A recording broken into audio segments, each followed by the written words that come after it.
खुद ही पार लगा है कलपुर से जिसने हमें खुद ही पार लगा है जहाँ कहो बाबा है हसनैन का नाम है जहाँ कहो बाबा है हसनैन का नाम है एक मेरे लगे उन पर कुर्बान ज़माना है अल्लाहुम्मा सल्ली अला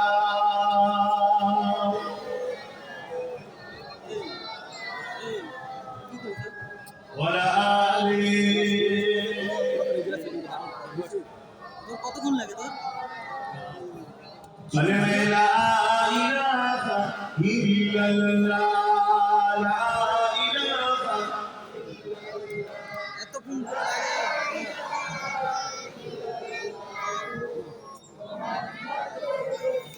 हस्बी रब्बी जल्लल्लाह मा फी क़ल्बी गैरुल्लाह नूर मुहम्मद सल्लल्लाह अखला इलाहा इल्लल्लाह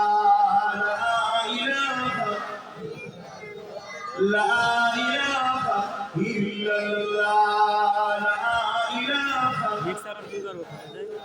لا إله إلا الله محمد رسول الله اللهم صل على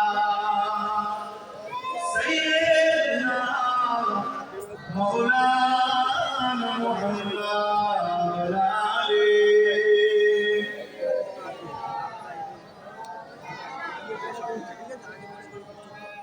আলহামদুলিল্লাহ। উপস্থিত আমার আব্বা জানেরা, আমার নজওয়ান তরুণীরা, যুবকেরা, ছোট ছোট বাচ্চারা, উলামা হযরত, হাফিজে কোরআন, নামাজি, মুত্তাকি, পরহেজগার, ইমাম সাহেব বন্ধেরা,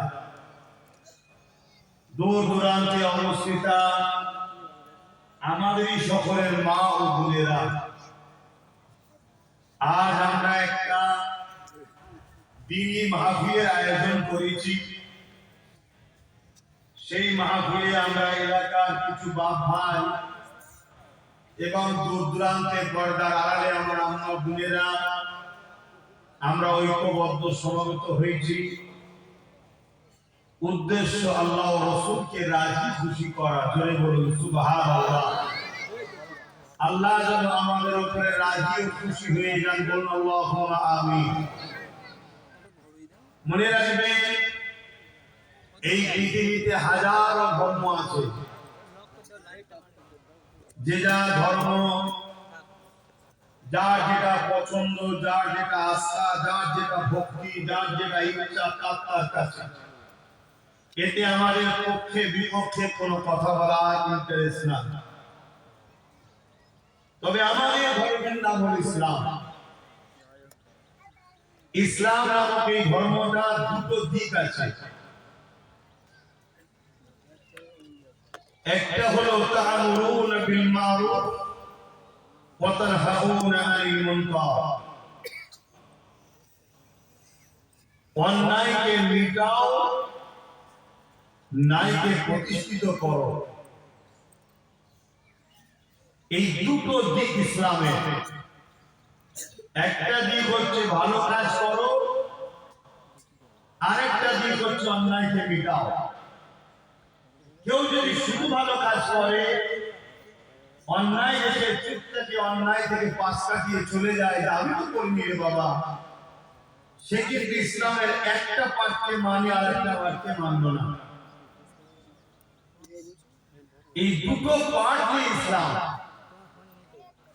যত নবীরা এসেছেন দুটো কাজ করেছে, জুলুম অত্যাচারকে মিটিয়ে জমিনের উপরে ন্যায়, সত্য, ইনসাফ শান্তি প্রতিষ্ঠিত করেছে। জোরে বলুন সুবহানাল্লাহ।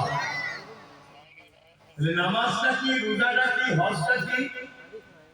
এটা ব্যক্তি জীবনের জন্য। আমি নামাজ পড়লাম, আমার উপকার।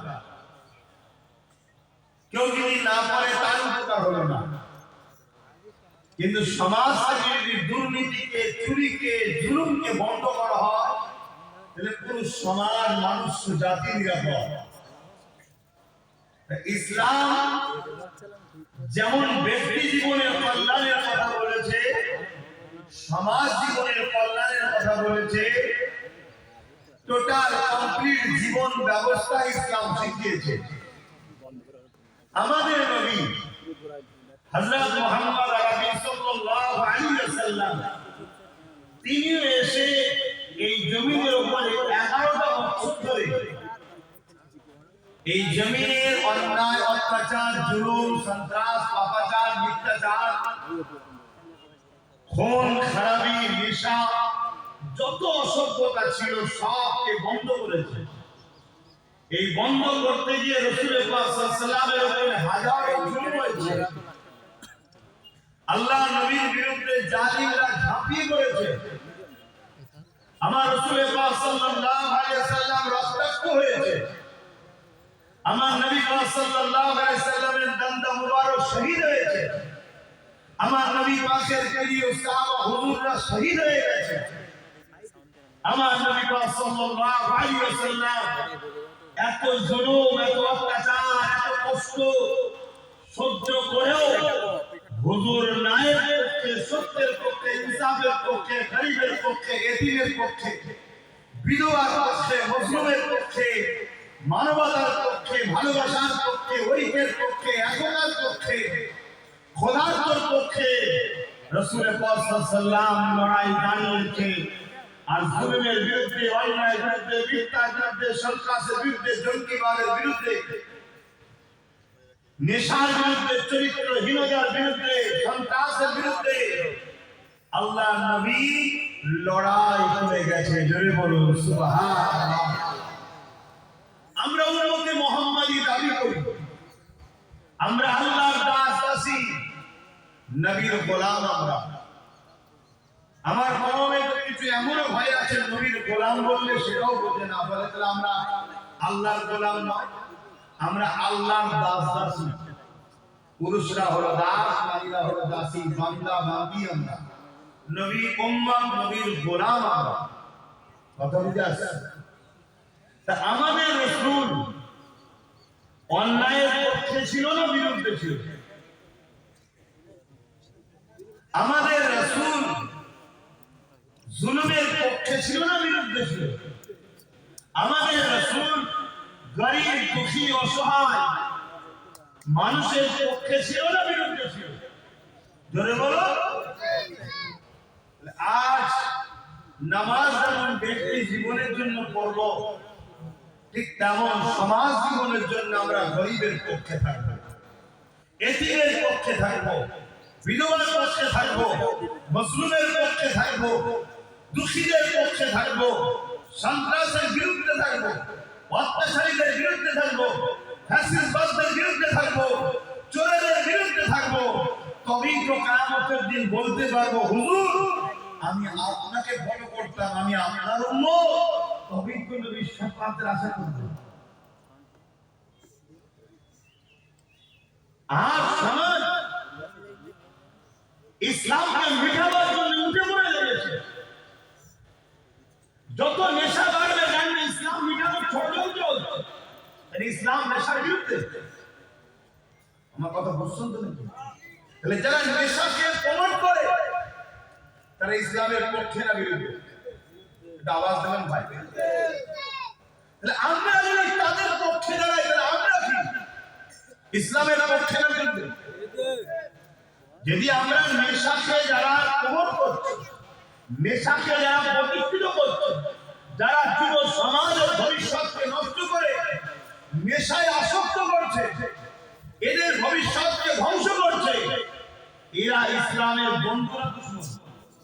আর দুশমনদের সঙ্গে আমরা যদি কাঁধে কাঁধ মেলাই তাহলে আমরা ইসলামের বন্ধুরা দুশমন। আর ইসলামের দুশমন হয়ে কখনো জান্নাত যাওয়া যাবে এই বিশ্বাস কি আমরা আছে? একটু বুঝুন, দুনিয়াদারি করতে হবে, সংসার করতে হবে, কারবার করতে হবে, সবকিছুর মধ্যেই রহমত আছে, সবকিছুর মধ্যেই গজব আছে। যদি আপনার সংসারটা আল্লাহ ও রাসূলের খুশি মতো করে, তাহলে ওর মধ্যে বরকত ও রহমত আছে, ওতে নেকি আছে। যদি বলুন সুবহানাল্লাহ।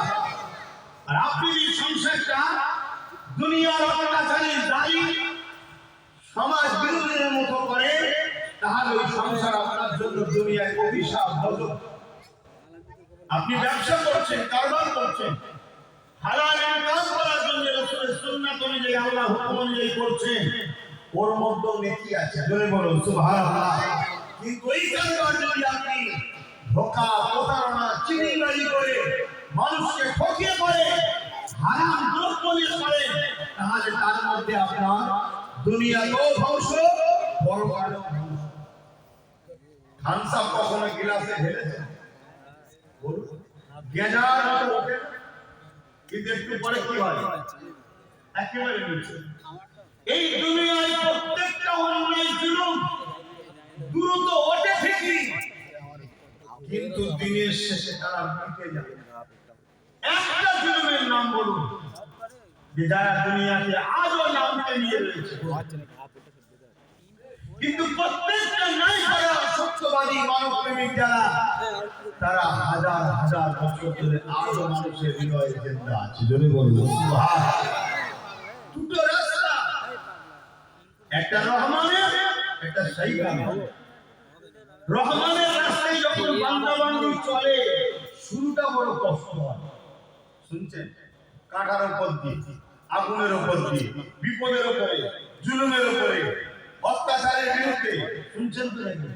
বড় কষ্টের সাথে শুরু হয়, কিন্তু একটা দিন যাওয়ার পর শান্তি আর শান্তি, যেখানে আর কোনোদিন অভাব অনটন, শান্তি শেষ নাই। জোরে বলুন সুবহানাল্লাহ। আর অপর দিকে শয়তানের রাস্তা শুরু হয়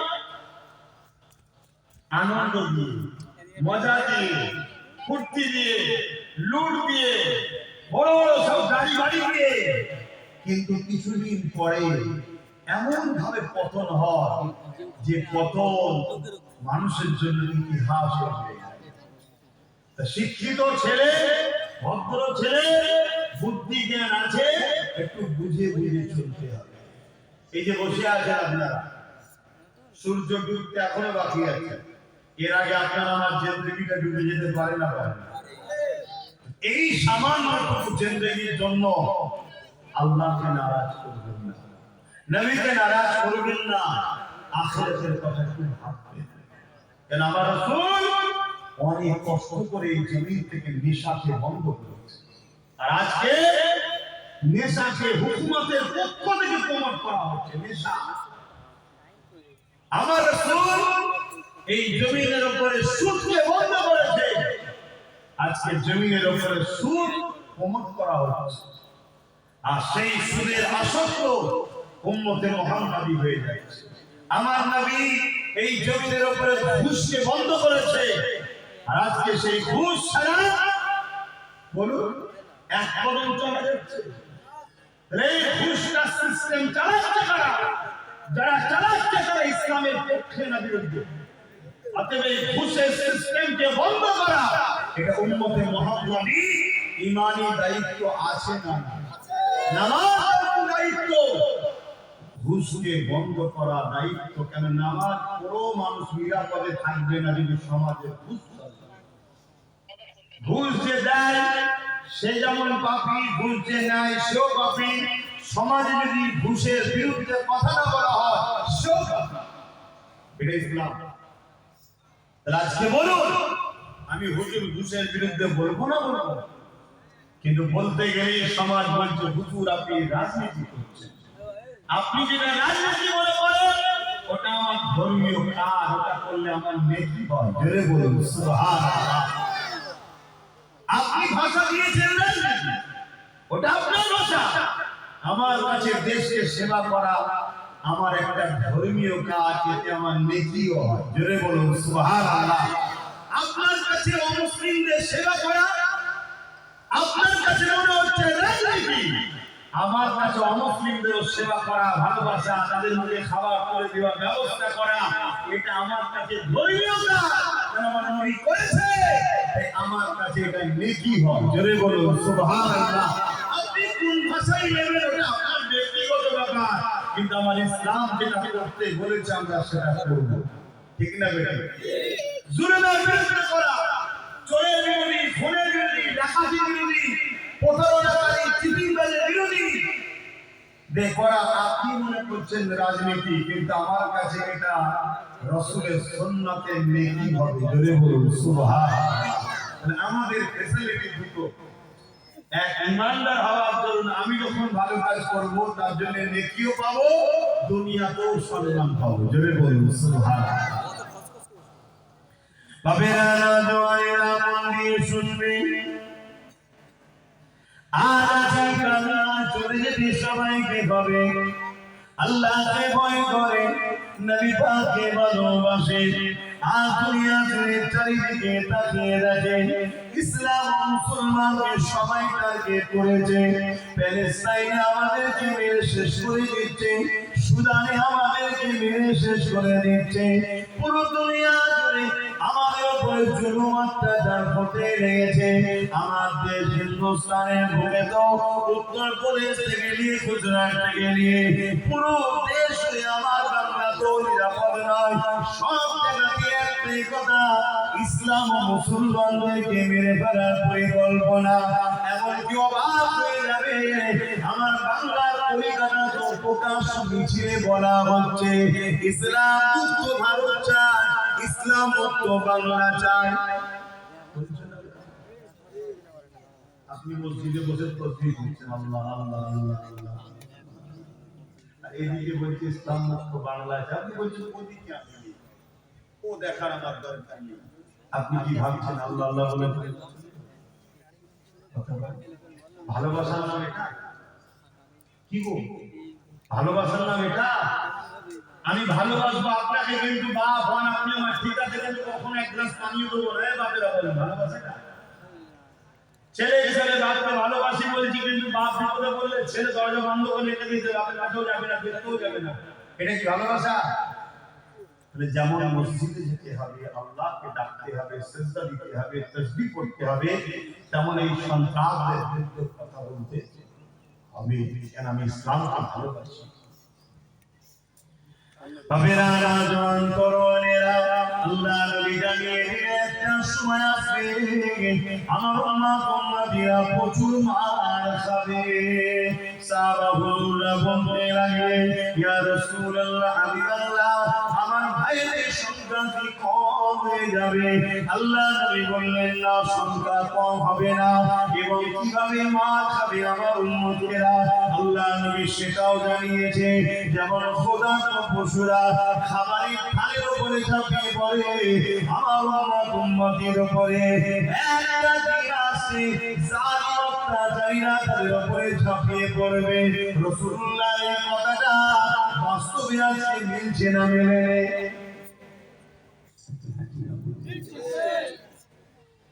চারিদিকে জুনায়েদ থেকে নিয়ে, তাবরেজ থেকে নিয়ে, সানাউল থেকে নিয়ে, আমার রাজ্যে তামান্না থেকে নিয়ে, আলিস্তান থেকে নিয়ে, কিছুদিন আগে বাড়াইপুরে দেখলেন না, জেন্ত তার পায়ে দড়ি বেঁধে টেনে টেনে নিয়ে যাচ্ছে।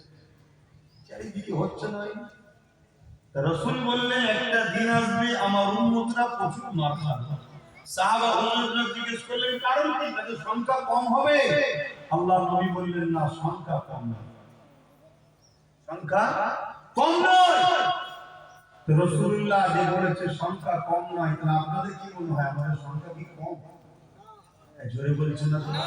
দেখছেন না সবার নজর আমাদের দিকে, সবার নজর কার দিকে? বলুন, টিভি বা মোবাইল সব খুলে দেখেন, সবাই মুসলমান মুসলমান মুসলমান মুসলমান মুসলমান মুসলমান মুসলমান মুসলমান মুসলমান মুসলমান, দিন রাত হচ্ছে না কেন রে বাবা?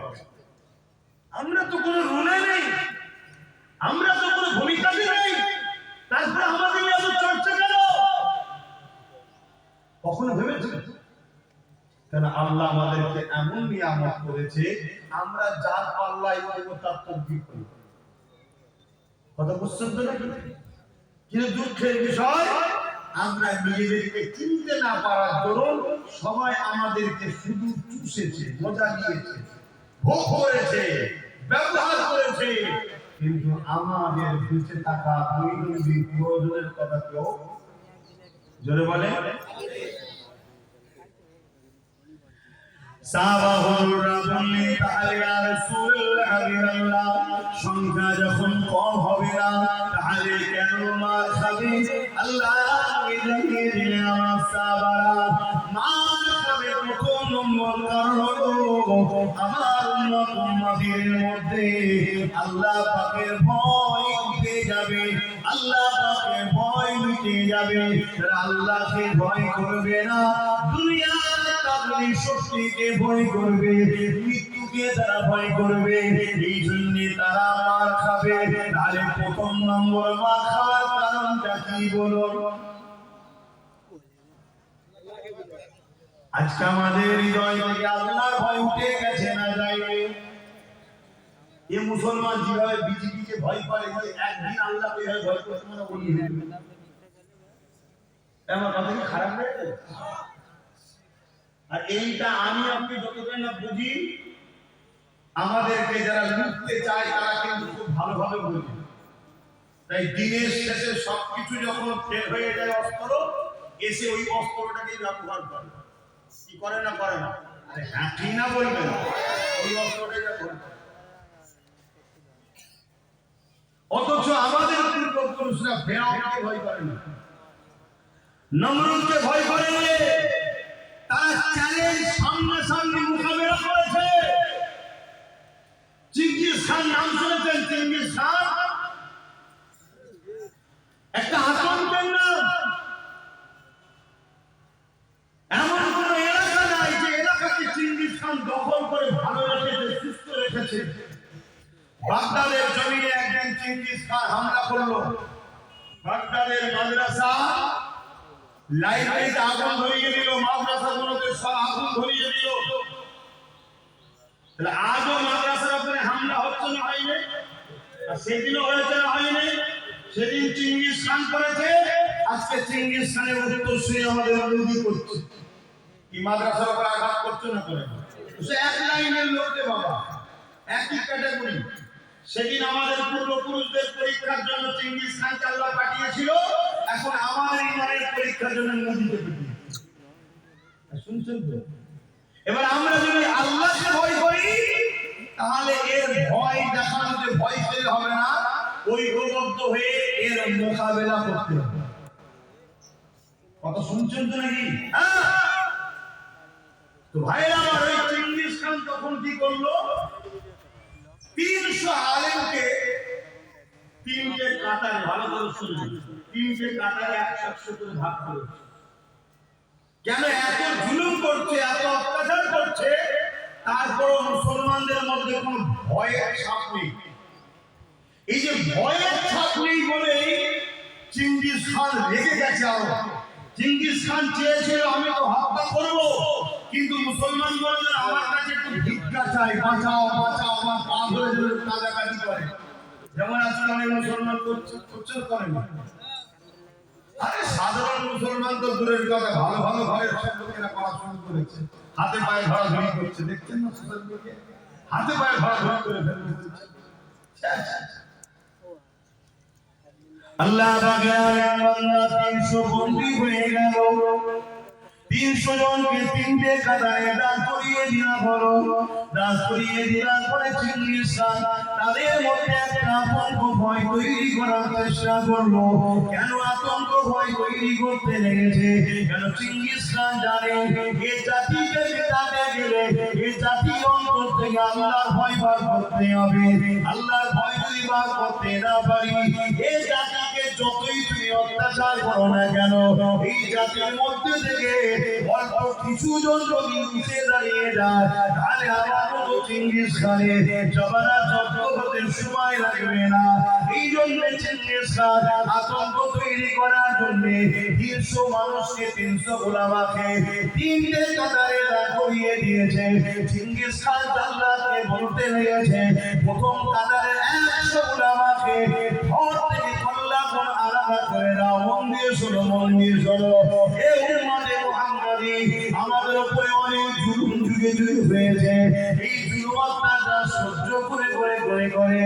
আজ পৃথিবীর জমিনে ইসলামের ঝান্ডা দুনিয়াতে উঠতে লেগেছে। জিঙ্গিস খানের মতো জারি প্রথম কাতারে যখন হুকুম করে দিল, ওই ঝান্ডা ধারালো অস্ত্র দিয়ে প্রথম কাতারে উলামা গ্রন্থকে উড়াতে লেগেছে। একটা একটা করে আলেমের ঘর থেকে আল্লাহ রহমতের জমিনে পড়তে লেগেছে।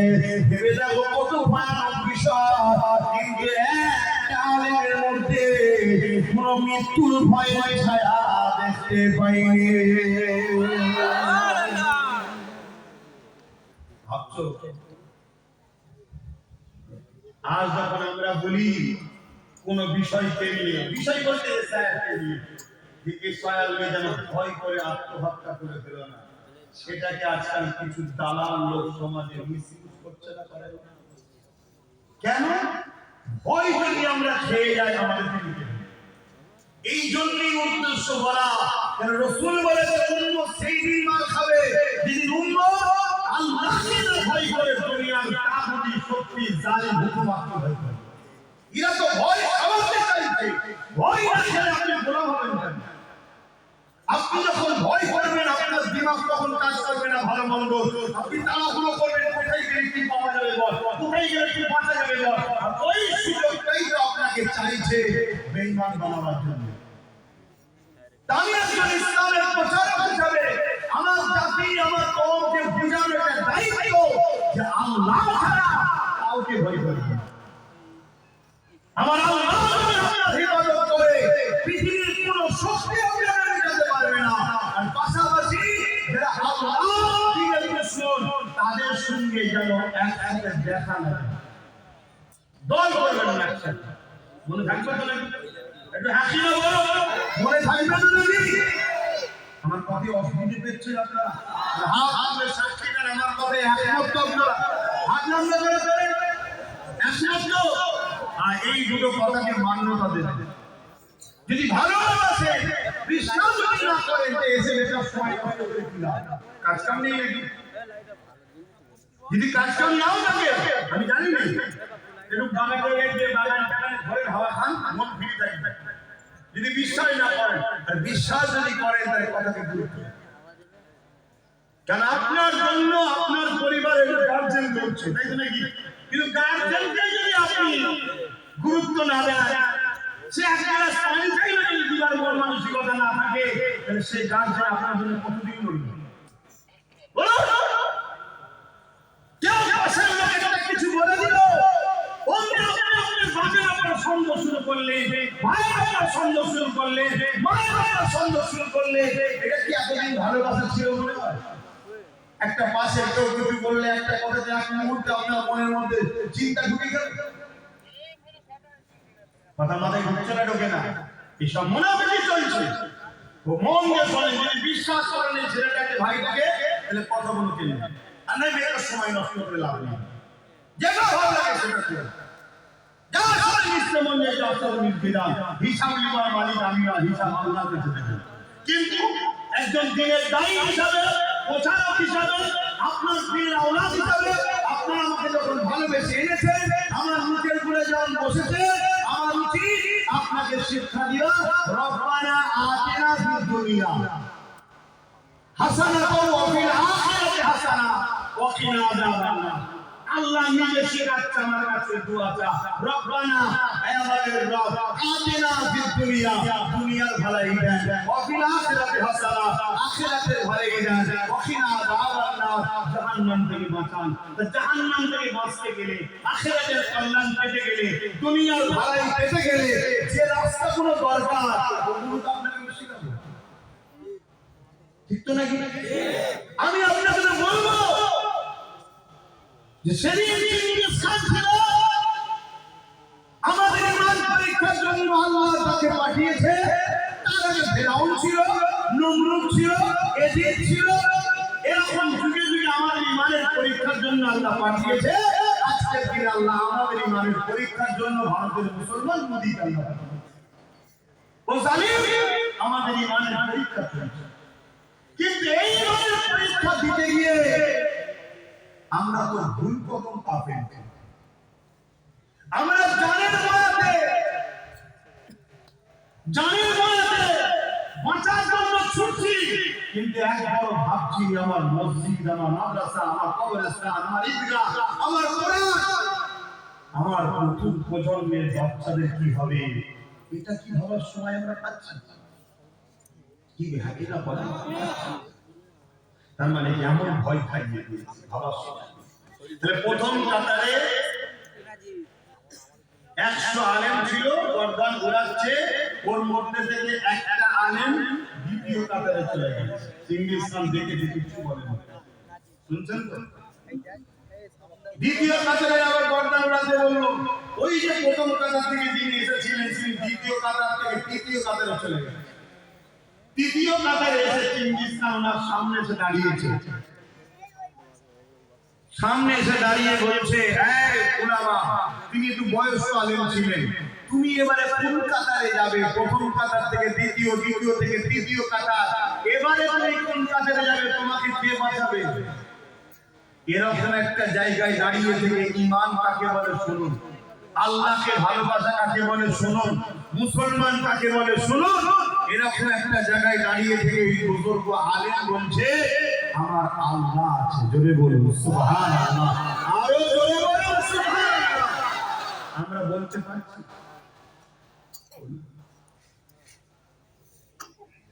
বলতে পারছি? আজকে আমাদের কাছে এসে যখন বলা হচ্ছে একটা কথা, ভয় দেখানো যখন হচ্ছে, আমরা বলতে পারছি না যে আল্লাহ আছে।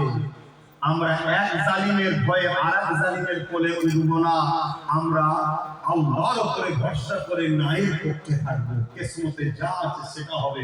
এটা কি বলতে পারছি? আচ্ছা, ভাবলে কেন? রাসূলুল্লাহ হাদিস, আল্লাহ নবী বললেন, দ্বিতীয় নম্বর আমার উম্মতিরা মার খাবে। কারণ কি হবে ইয়া রাসূলুল্লাহ? আল্লাহ নবী জানিয়ে দিলেন, তারা বড় লোভী হয়ে যাবে, এই লোভের কারণে তারা মার খাবে। এ উম্মতে মুহাম্মাদি, আমরা এত লোভী হয়ে গেলাম, মাত্র 1000 টাকা পাওয়ার জন্য নিজেদের মা বোনদের ঘরে পর্দা থেকে বাইরে বার করে দিলাম, সেখানে মুখ তুলে ফটো তোলা থেকে শুরু করে তাদেরকে আমরা আধার কার্ড, ভোটার কার্ড দিয়ে দিলাম।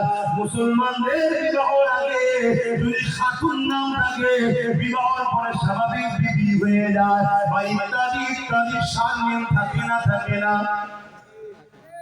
আর এই আধার কার্ড, ভোটার কার্ড যখন পেয়ে গেল, ঠান্ডা ঘরে বসে বসে দেখছি এগুলো তো ফাঁসানো যাবে।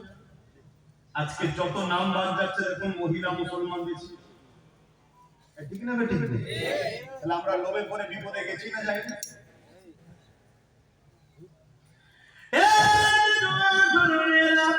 অনেক আগে বলে গিয়েছিলাম, শুনেছেন কি জানি না, এটা আপনাদেরকে মারার পাতা হচ্ছে। যেমন দেখবেন একটা মুরগিকে ধরার জন্য কি করা হয়, চাল ছড়ায়। মুরগি মাথা হাত করে খেতে খেতে আসা যে চাল ছড়ায়, আস্তে আস্তে আস্তে আস্তে ওখানে ছড়িয়েছে, এখানে ছড়াচ্ছে, আস্তে আস্তে ঘেরার মধ্যে নিয়ে যাচ্ছে। আর ও খেতে খেতে খেতে খেতে খেয়ালই নেই ঘেরার মধ্যে ঢুকছে, তারপরে ধরে হয়। তা আমাদেরকে এভাবে চাল ছড়াচ্ছে, 1000, 1200, 500 করে ইমামের বাড়াচ্ছে, আমরা খেয়েই যাচ্ছি। আমাদের খেয়ালই নেই যে ওয়াকাফ তালা কানুন মেনে নিয়েছে, খেয়াল আছে? আমরা ভুলেই কিছু ওয়াকাফের কথা। আমাদের খেয়ালই নেই যে 32,000 চাকরিকে বাঁচাবার জন্য এসআইয়ের ফর্মে সই করে দিয়ে এসছে, যে এসআইয়ের ফর্ম হবে। আমাদের খেয়ালই নেই। আর এই কথা যখন আব্বাস সিদ্দিকী বুঝাবে, আমার কওমের মধ্যে একদল গাদ্দার আছে, তারা আমার বিরুদ্ধে আপনাদের কাছে শোনাবে। আর আপনাদের মধ্যে থেকে আমার কিছু মানুষ দ্বিধা দ্বন্দ্ব করে যায়, কিভাবে বলবো, কোনটা কি বলবো। একবারও ভাবলেন না যে আব্বাস সিদ্দিকী কি জন্য লড়ছে, আর যে আমায় বুঝাতে এসছে সে কার জন্য লড়ছে। আমি তো লড়ছি দুটো কারণ, একটা কারণ আমি যেমন কারো ধর্মের বিরুদ্ধে নয়, কারো ধর্মের বিরোধী করার পক্ষপাতিত্ব নয়, তেমন আমার ধর্মের বিরোধী কেউ করুক এটাও আমি পছন্দ করি না। দ্বিতীয় নম্বর, আমার কওম যেন একটু ইজ্জতের রুটি খেতে পারে, এই জন্যই তো লড়ছি। আমার কি ইন্টারেস্ট আছে? বাবেরা নওজওয়ানেরা রাসূলুল্লাহ দ্বিতীয় নম্বর কারণ কি বললেন? আমার উম্মতিরা বড় নবী হয়ে যাবে, এত নবী হয়ে গেছি যা কোরআনের দুশমন তাদের সঙ্গে আলেম হুজুর মুফতি মাওলানা দল করতে নেমে পড়েছে।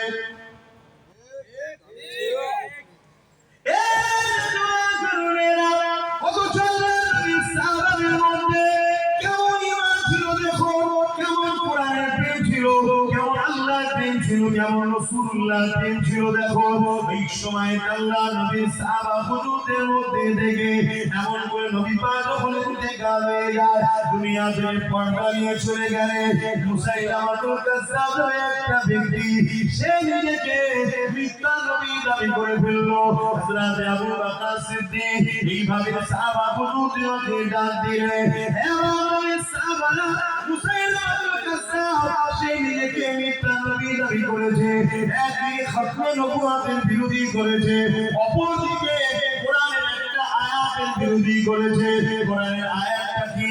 মা কানা মুহাম্মাদুন আবা আহাদিন মিন রিজালিকুম ওয়ালাকিন রাসূলুল্লাহ ওয়া খাতামান নবিয়্যিন। আল্লাহ পাক কোরআনের মধ্যে বলছে ওয়ালাকিন রাসূলুল্লাহ ওয়া খাতামান নবিয়্যিন, আমার নবী পাক হলো শেষ নবী, নবুয়ত হলো খতম আমার নবীর দ্বারা। এই যে কোরআনের আয়াত, এই আয়াতের বিরোধী মুসাইলামাতুল কাজ্জাব করেছে এবং রাসূলুল্লাহ খাতমে নবুয়ত, আল্লাহ নবী বলে দিলেন আনা খাতামুন নবী, আমি শেষ নবী, এই খাতমে নবুয়তের বিরোধী করেছে। এই জন্য আবু বকর সিদ্দিক সাহাবা হুজুরদের থেকে বলতে লাগলেন, হে সাহাবা ভাইরা, এই মুসাইলামাতুল কাজ্জাব একদিকে যেমন খাতমে নবুয়তের বিরোধী করেছে, অপরদিকে যেমন আল্লাহ পাকের কোরআনের একটা আয়াতের বিরোধী করেছে।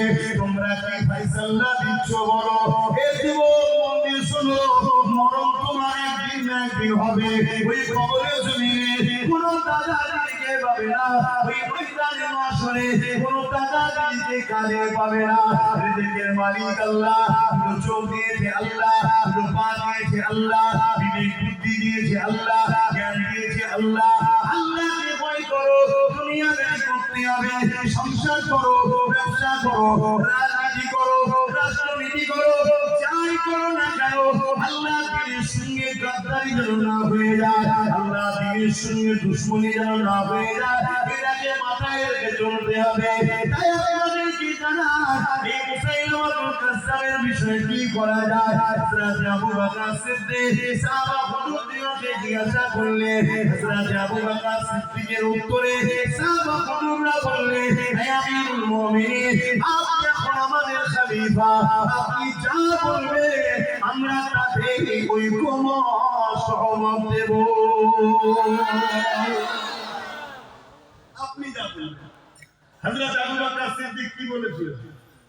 যে ওরা যা বলেছে বলুক, কি যা, আমরা তো ওদের কথা মানি না, এরকম বলেছিল নাকি? হযরত আবু বকর সিদ্দিক বলেছিলেন আমার দুটো কথা।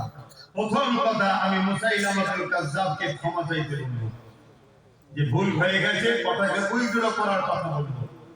যদি সে উইথড্র করে না, আমি আবু বকর তার বিরুদ্ধে লড়াই করব। জোরে বলুন সুবহানাল্লাহ। তাহলে আজকের দিনও কেউ যদি বলে কোরআন শেষ হয়ে যাবে, আমার উন্নতি শেষ হবে না, তাহলে আমাদের উচিত তার বিরুদ্ধে কি করা? এই দুটো কথা নাই, দুটো। প্রথম নম্বর হলো তাকে বলবো কথাটাকে উইথড্র কর, ঠিক তো নাকি? যে আমার বলা ভুল হয়েছে, আমাকে মাফ করে দাও, ঠিক তো নাকি?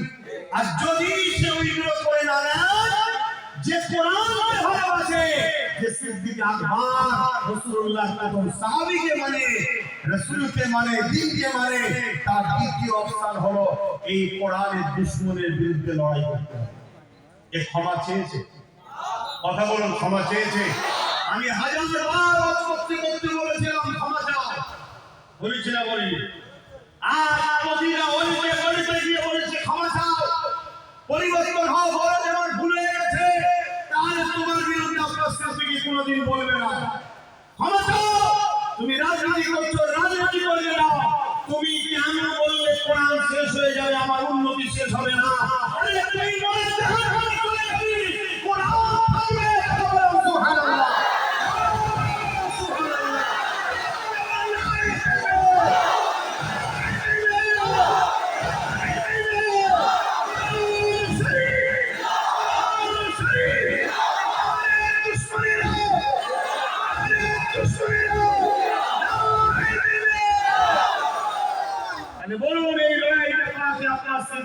লড়াই হচ্ছে?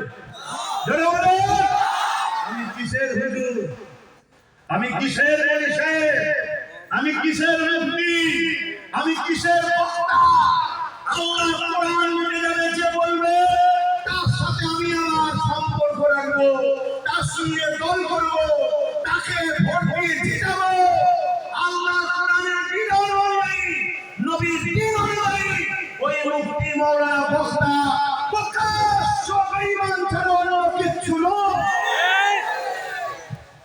কেন কোরআনের দুশমনকে তুমি তাকে বলেছেন না যে ভাই আমি আপনার দল করবো, আপনাকে সাথ দেবো, আপনার তো পজিশন খারাপ, মুসলিম সমাজকে বুঝিয়ে আপনার ঝুলিতে রাখবো, সবকিছু করবো, কিন্তু আপনি একবার ওই কথাটাকে উইথড্র করে নেন। কি কথা? যে আমার ভুল হয়েছে বলা, কোরআন শেষ হয়ে যাবে কথাটা। এ ভাই আপনারা একমত তো নাকি? কিন্তু এ জাহান্নামী জানে, এ জাহান্নামী জানে যে আমার কথা উইথড্র করার দরকার নেই, কারণ আমার কাছে দুটো হাতিয়ার আছে। মুসলমান এমনি আমার কোলে উঠবে, আমার আসলের কোলে এমনি চলে আসবে। কি হাতিয়ার?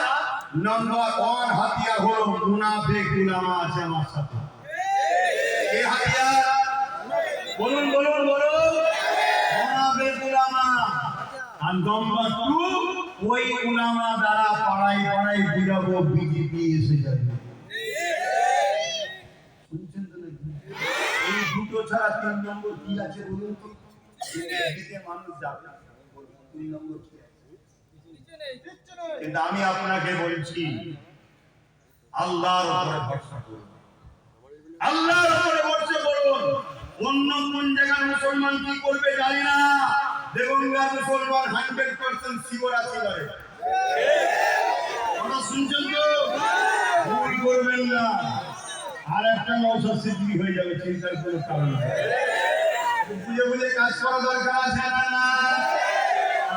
এই যে পাশে নদিয়ায় আর একজন ফোরপাস মানবী পশু কি বলল? কোরআনের সূরা তাওবার 5 নম্বর আয়াতে নাকি হিংসা ছড়ায়। বলেছে না বলেন? বলুন বলেছে না বলেন? ওর বিরুদ্ধে 5,000 কেস হয়েছে। ওকে রাজ্য সরকার যে ছিল প্রাক্তন, সে কি অ্যারেস্ট করেছে? কেন করেনি? এরা দুজন একই জাতে, একই গোয়েলার। এখানে জাতগত ধর্ম বলছি না, কেন আমার কোন লড়াই হিন্দুদের বিরুদ্ধে নয়। নেতাজি কি তার বিরুদ্ধে কি আমরা নাকি? রবীন্দ্রনাথ টেকারের বিরুদ্ধে নাকি? ঈশ্বরচন্দ্রের বিরুদ্ধে নাকি? না, আজও যারা লক্ষ লক্ষ কোটি কোটি হিন্দু আছে মানব প্রেমী, তারা আমাদের ভাই ভাই বলে শুনে আমাদের কোনো লড়াই নেই। তার ধর্ম তার উৎসব সে করবে, আমার ধর্ম আমার উৎসব আমার কাছে। কিন্তু মানুষ হিসাবে আমরা সবাই ভারতীয়, আমরা সবাই বাবা মা হওয়ার সন্তান, একে অপরে মিলেমিশে থাকবো। কিন্তু এরা দুজনে একই বইয়ের। ইও দেখুন কোরআন শেষে বলছে, আর কোরআনের 5 নম্বর আয়াতে হিংসা। আর এদের মুরব্বী কে জানেন? বলবো, এদের মুরব্বী হলো ভারতবর্ষের মুগলে আজও হতভাগা আকবর। এই নাম শুনেন? এদের দিলের আমার মাথা আকবর নামটা নাম শুনে মক্কা হয়ে যাবেন না? কেন নাম এখন অনেক রয়েছে, আব্দুল করিম, আব্দুল সলিম, আর অনেক কিছু রয়েছে। শুনছেন তো নাকি? নাম তার আকবর। সেই আকবর কোরআনকে মিটাবে বলে দ্বীনে ইলাহি লিখেছিল। মুরব্বীরা জানেন তো? আমার কথা শুনছেন তো আপনারা? হ্যাঁ, আমার এদের সবার মুরব্বী আপা ওই যে মুসাইলামাতুল কাজ্জাব, যার কথা বলছিলাম। তাহলে হযরত আবু বকর সিদ্দিক মুসাইলামাতুল কাজ্জাবের কাছে গেল। অনেক বড় ইতিহাস। এই আসর থেকে মাগরিব জলসা করলে হবে না, সময় নেই, সময় নেই, অনেক ইতিহাস। কিন্তু আমার প্রতি কি জলসা আছে? সব 1 বছর আগে হয়ে আছে, করা যাবে। তো ভাইরা এত সুন্দর বাগান জানলে 2টো 3টে থেকে 5টা করলে আরো ভালো ছিল। 5টা থেকে নামাজ পড়লে ভালো। কেন 2 ঘন্টা মিনিমাম না হলে ওষুধ ঠিকভাবে দেওয়া যায় না, চিকিৎসা একটু ভালো করে করতে হয় না? কিন্তু বলুন আপনারা সে থেকে লড়ছে কি জন্য? কোরআনের পক্ষে না বিরুদ্ধে? আর যারা কোরআনের দুশমন তাদের বিরুদ্ধে দাঁড়িয়ে যারা আমার বিরোধী করছে, তারা কোরআনের বিরোধীকারীদের সাথ দিচ্ছে, তাদেরও হাসর নাসর কোরআনের বিরোধীকারীদের সঙ্গেই হবে। ঠিক না? ঠিক ভাই যুগে যুগে লড়াই হয়েছে, আজও হচ্ছে, আগামী কালও হবে। তাই একটা কথা বলে যাচ্ছি, দুনিয়াদারি করতে হবে, দুনিয়াদারি করুন। দুনিয়াদারি করতে গিয়ে যেন ইসলামের সঙ্গে গাদ্দারি দুশ্মনী না হয়ে যায়, এটা মাথায় রাখতে হবে। তাহলে আমি তার সাথে প্রথম কিন্তু বিরোধীতে যাইনি, আমি চেয়েছি সে ক্ষমা চায়। ক্ষমা যখন চাইবে না, তাহলে তার বিরুদ্ধে কথা বলা দরকার আছে না না? আপনারা কি বলছেন, বলা দরকার আছে না না? হযরত আবু বকর সিদ্দিক গিয়ে বলল, হে মুসাইলামা, তুমি তোমার কথাকে উল্টো করে দাও, যে ভুল হয়েছে বলো। কেন কোরআন যেখানে বলছে মুহাম্মদ সাল্লাল্লাহু আলাইহি ওয়াসাল্লাম শেষ নবী, তুমি কি করে দাবি করলে যে তুমি নিজেকে খাতমে নবুওয়াতের বিরুদ্ধে চাল করে নিজেকে নবী দাবি করলে কি করে? ওই সময়তে ওই মুসাইলামাতুল কাজ্জাব সে হযরত আবু বকর সিদ্দিকের কথা মানলো না। হযরত আবু বকর সিদ্দিকের সঙ্গে সে লড়াই হয়ে গেল। হযরত আবু বকর সিদ্দিকের সঙ্গে 10,000 সাহাবী ছিলেন, আর মুসাইলামাতুল কাজ্জাবের সঙ্গে 90,000 ছিল। কত? 90,000। আরে সংখ্যা দেখলে হবে না, মুসাইলামাতুল কাজ্জাবের দিকে ছিল ভাড়াটিয়া, আর আবু বকর সিদ্দিকের দিকে ছিল দিল থেকে। এই 10,000 এর সামনে 90,000 টিকে দাঁড়াতে পারলো না। জোরে বলুন সুবহানাল্লাহ, জোরে বলুন সুবহানাল্লাহ। আজকে যদি মনে করো কোন জালিম অত্যাচারী সমাজ বিরোধী গরিবের জিনিসপত্র দেশের সম্পদকে চুরি করে যদি আমাদের মোকাবেলায় নামে, হয়তো দেখছেন তার দিকে টাকা ধরে লোক বেশি, লোক বল বেশি, লোক যাচ্ছে বেশি, লোক অনেক কিছু আছে দেখছে, কিন্তু মনে রাখবেন ওগুলো ভাড়াতে আসছে, ভাড়াতে। ও ক্ষমতায় টিকে থাকা বেশিক্ষণ সম্ভব নয়, যতক্ষণ দিচ্ছে ততক্ষণ আছি, ভেতর ভেতর থেকে সব উল্টো দিকে চলে যাচ্ছে।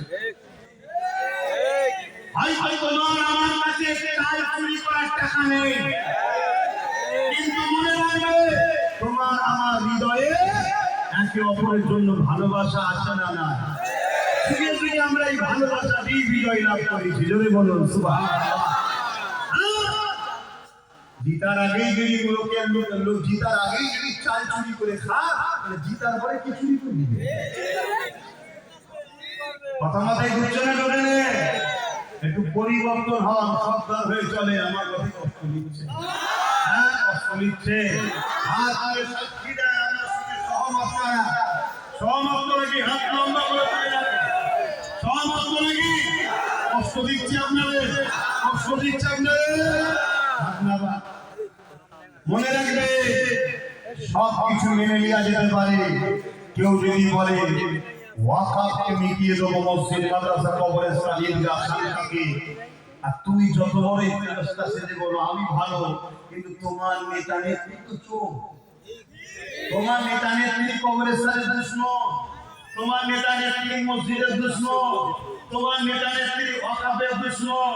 তুমি যতই ভালো সেজে থাকো যে আমি তো খুব ভালো কাজ করি গো, তুমি যতই ভালো কাজ করো, তুমি হয়তো ভালো জিনিস, কথা বুঝে আসছে, আপেল আঙ্গুর বেদানা ভালো জিনিস, কিন্তু যে প্লেটের উপর তুমি রেখেছো এই প্লেটটা টয়লেট পরিষ্কার করা হয়, আর ওই জিনিসের রুচি লাগবে ভাই। তুমি যে দলের নাম লিখিয়েছো ও দলের নেতা নেত্রী ওয়াকাফের বন্ধু না দুশমন? জোরে বলো। কেন্দ্রের বিজেপি সরকার ওয়াকাফকে মিটাতে চাইছে, হ্যাঁ না না?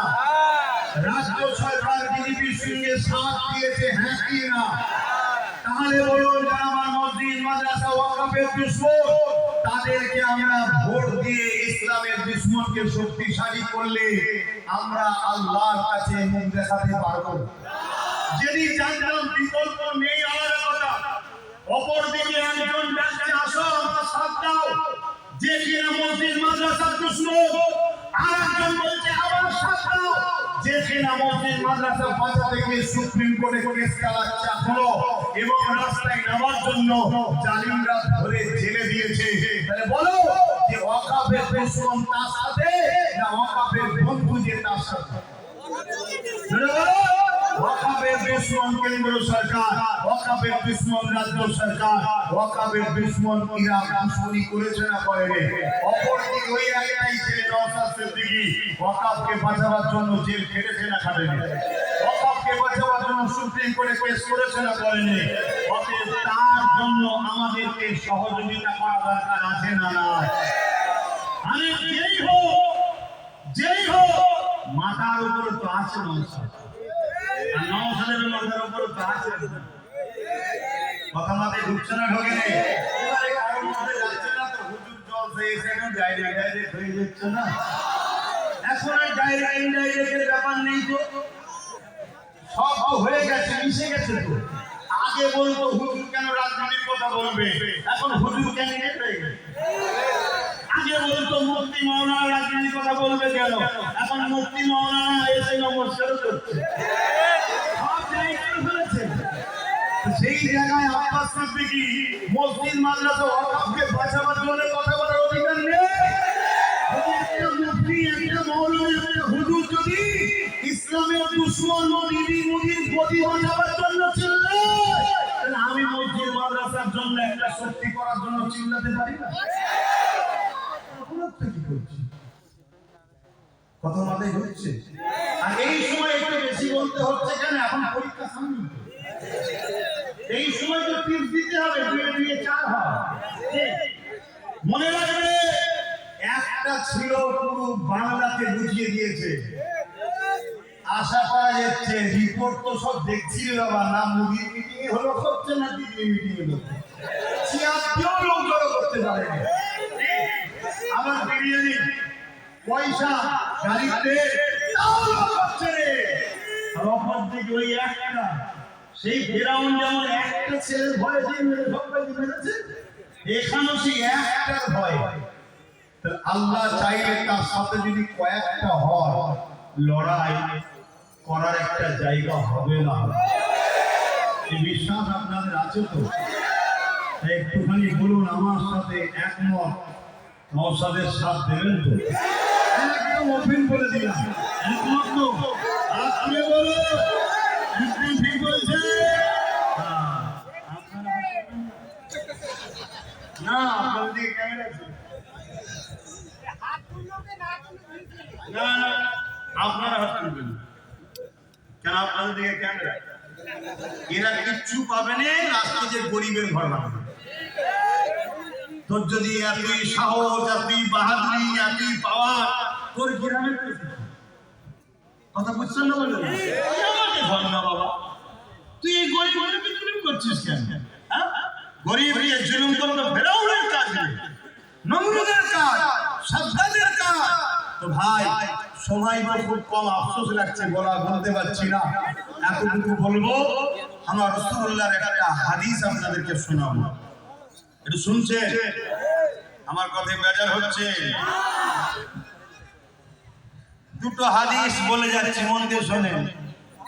হ্যাঁ না, একটু জলদি করে শোনেন, জলদি করে শোনেন। নাম্বার 1, ঈমান আছে না নেই জানবেন কি করে? খুব মন দিয়ে শোনেন। আল্লাহ নবী বললেন, একটা সময় আসবে মসজিদ ভর্তি লোক থাকবে, একটাও কিন্তু ঈমানদার থাকবে না। আল্লাহ নবী আরো বললেন, একটা সময় আসবে আখিরি জামানাতে হাতে তালুতে আগুন রাখার থেকেও ঈমান বাঁচানো বড় কষ্ট হবে।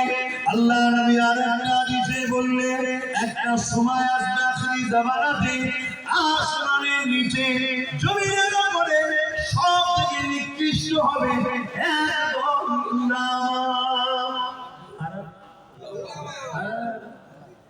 খুব কনকেট কিরি মারে। আব্বাস সিদ্দিকী সিনে সব প্যান্ট পরা দাড়ি চাটা, প্যান্ট পরা দাড়ি চাটা। কিন্তু নবী বলেন, আখিরি জামানায় আসমানের নিচে জমিনের উপরে সব থেকে নিকৃষ্ট হবে প্যান্ট পরা দাড়ি চাটা। প্যান্ট শার্ট পরে দাড়ি চাচু অন্যায় করছে। কালকে আল্লাহ করে দাঁড়িয়ে রাখবে, প্যান্ট শার্ট খুলে তোমার পাঞ্জাবি জুব্বা করবে, হজও করবে, নামাজও করবে, তওবা তিল্লা করবে, আল্লাহ সব মাফ করে দেবে, বলি ইনশাআল্লাহ। কিন্তু নবী বলেছে একদল উলামা, শুনছেন আমার? আর এইগুলো বলে দিয়ে বলি আমার পিছনে একদল উলামা লেগে গেছে। সব উলামা না, প্রচুর উলামা আছে আমার পক্ষে কথা বলে, ঠিক হয়ে যাবে। কিন্তু বলতে তারা পারে না কেন? তাদেরও অনেক বাধ্যবাধকতা থাকে। কথা বুঝাচ্ছে? সবাই তো দাদা হুজুরে আমরা নই রে বাবা, সবাই একটা হাত দিলে কি আর আল্লাহ এতগুলোকে জড়ো করে? এই জন্য তাদের বলতে হিকমতে চলতে হবে। কিন্তু প্রচুর উলামা আছে যারা দিন থেকে আব্বাস সিদ্দিকীর জন্য দোয়া করে, ভালোবাসে, সাথ দেয়। কথা বুঝে আসছে? কিন্তু একদল উলামা আছে জমিনের উপরে, আসমানের নিচে, রাসূল বলল যারা সবথেকে নিকৃষ্ট। তার নমুনা দেখুন না, তার নমুনা হাতে হাতে প্রমাণ হচ্ছে নয়। হ্যাঁ, তার হাতে হাতে প্রমাণ হচ্ছে। আর এই কয়েকদিন আগে কেউ যদি বলে যে যে ভাই আমি ওসব পুরাতন কথা ছেড়ে দাও, আমি ঢুকার পর থেকে আমি তো ঢুকেছি পরিবর্তন করতে, সংযোজন করতে।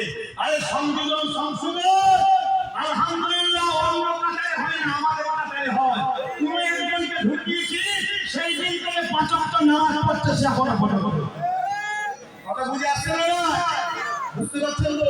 অনেক সমালোচনা হয়েছিল, কিন্তু 2 মাস ধরে তাকে বাজানো হয়েছে।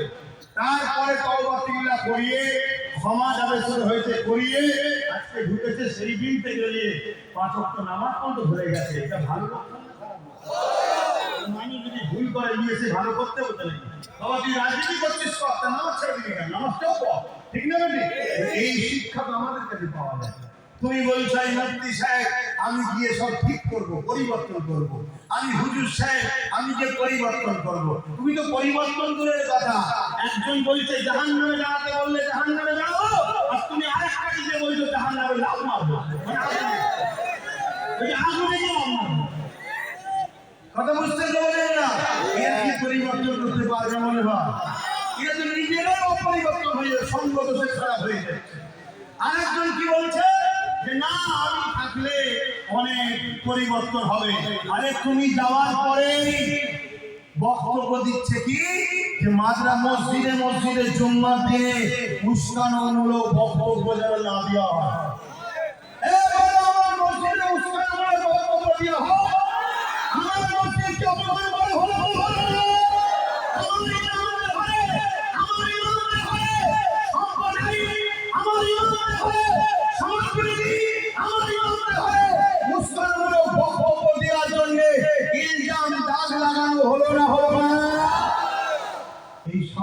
তোমাদেরকে দিচ্ছে কি?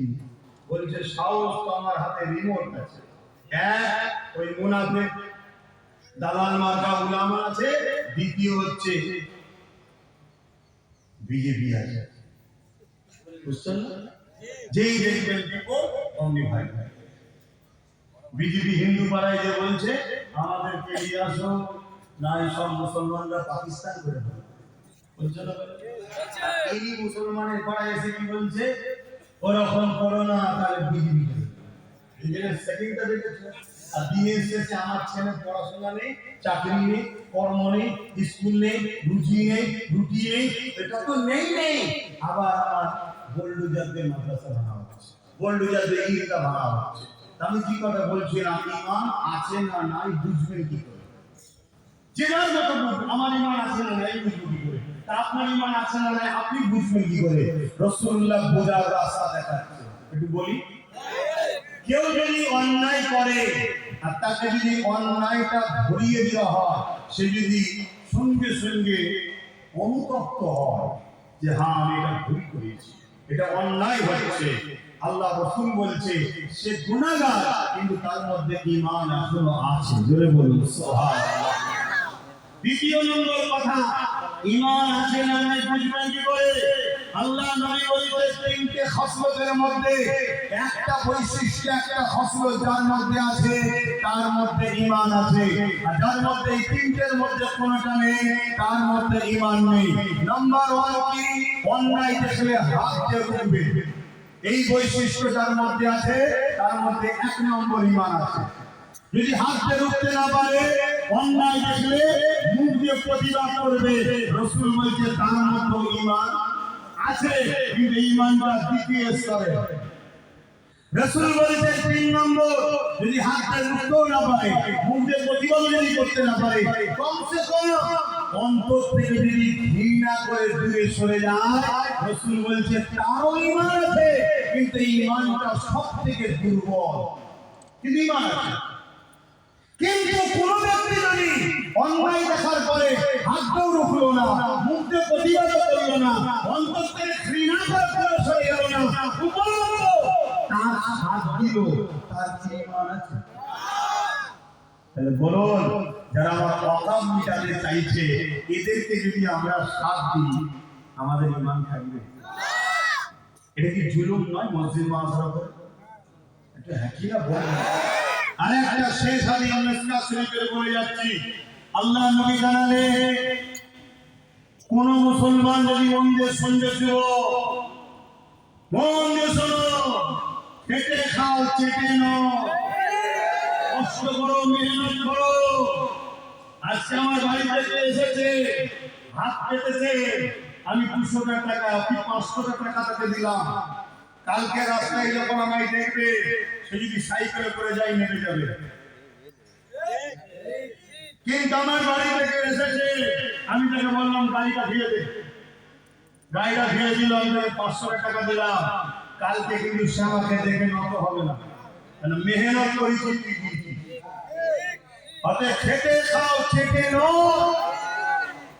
তো ভাইরা, আল্লাহ রাসূল বলেছেন মিশকাত শরীফে, কোন মুসলমান যদি জালিম অত্যাচারী জানার পর শক্তিশালী করার জন্য তার সাথ দেয়, ওই মুসলমান ইসলাম থেকে বেরিয়ে যাবে। যে ইসলাম থেকে বেরিয়ে যায় তার দাড়ি, তার টুপি, তার নামাজ, তার রোজা, তার হজ কোনো কাজে লাগবে? সে জান্নাতে কখনো যাবে? তাহলে কে কোন মুসলমান যদি অত্যাচারী জালিম জানার পর, আর এই কথাটা যখনই বলেছি না, আমার বাড়ির কোন একটা মুরব্বীর বক্তব্যকে ভাইরাল করছে। কোন একটা মুরব্বী বলেছিল, বাবা একে একটু দেখলে ভাই, আমি কিছুটা বলেছি। তো কবে বলেছিল? 15 বছর আগে বলেছিল। তখন কি বলেছিল নাকি মাদ্রাসা কি বলে কোরআন শরীফ বলেছিল? তখন তো জুলুমের কথা বলে না। কোন মুসলমান যদি জালিমকে, অত্যাচারী জালিম জানে না কথা, জানার পর শক্তিশালী করার জন্য তার সাথ দেয়, ওই মুসলমান ইসলাম থেকে বেরিয়ে যাবে। আমি জানতে চাইছি, ভোট দেওয়া হবে শক্তিশালী করার জন্য না হারানোর জন্য? আজকে কেউ যদি আমায় ভোট দেয় বুঝাবার জন্য দিয়েছে, তাহলে আমাকে কি হারাবার জন্য দিয়েছে না জিতাবার জন্য? শক্তিশালী করার জন্য। আর আমি যদি জালিম হই, মসজিদ মাদ্রাসার দুশমন হই, ওয়াকফের দুশমন হই, তাহলে এই জালিম জানার পরেও যদি কেউ ভোট দেয়, সেই ইসলামে থাকবে? তাহলে কেন্দ্র ও রাজ্য সরকার ওয়াকফের দুশমন হ্যাঁ কি না? জানার পরে সুইচ যদি দাও, ইসলামের মধ্যে থাকা হবে? কি বলছো? তাহলে ভোটটা সামনে আছে, দিতে হবে। ওয়াকফের দুশমনকে দেবে না ওয়াকফকে বাঁচাবার জন্য দেবে? কারা কারা বলছেন ওয়াকফকে বাঁচাবার জন্য দেবে? একটু হাত তুলে সাক্ষী দেয়। ক্যামেরার সামনে যারা চলবেন না, আল্লাহ শুনছে। কিন্তু একটা প্রশ্ন, ওইখানে গিয়ে যদি মনে করেন যে 1000 টাকা দিয়েছিল, ভাইজান তো দেখতে পাচ্ছেন কি হবে, ওয়াকফের দুশমনকে দেবে? যখনই ঠিক করে মারবেন, আমার দেখার দরকার নেই। ইসলামের দুশমনকে যখনই শক্তিশালী করবেন, ইসলাম থেকে এটা মাথায় থাকবে। এই হাদিসটা আমার আব্বা হাদিসটা কি আমার দাদু রাসূলুল্লাহ হাদিস মিশকাত শরীফে কথা মাথায় এসেছে। কোন মুফতি মাওলানা বলে দিই এই হাদিসটাকে বয়ান করে জাব্বার সিদ্দিকী ভুল বলছে। কথা শুনছেন না সবাই? আর কথা শেষ, আপনাদেরকে বাঁচাবার জন্য দায়িত্ব আছে না? একটুখানি দোয়া করবো, তার আগে একটু সালাম করে ইয়া নবী